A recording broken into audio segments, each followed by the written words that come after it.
بسم اللہ الرحمن الرحیم۔ السلام علیکم ورحمۃ اللہ وبرکاتہ۔ اسلامک نالج ان اردو میں آپ کو خوش آمدید کہتے ہیں۔ ویسے تو پورا قرآن مجید ہی باعث شفا ہے، باعث برکت ہے۔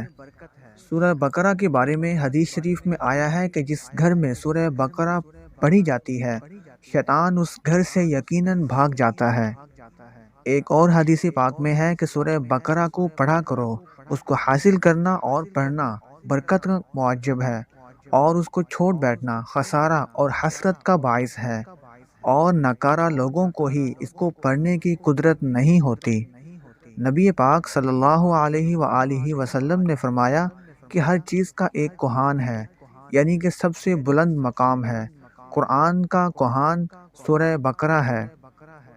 ایک اور حدیث میں آیا ہے کہ جو شخص رات میں سورہ بقرہ پڑھے گا، 3 رات شیطان اس گھر میں داخل نہ ہوگا، اور جو شخص دن میں پڑھے گا، 3 دن شیطان اس گھر میں داخل نہ ہوگا۔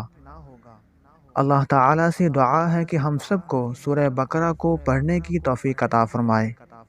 آمین یا رب العالمین۔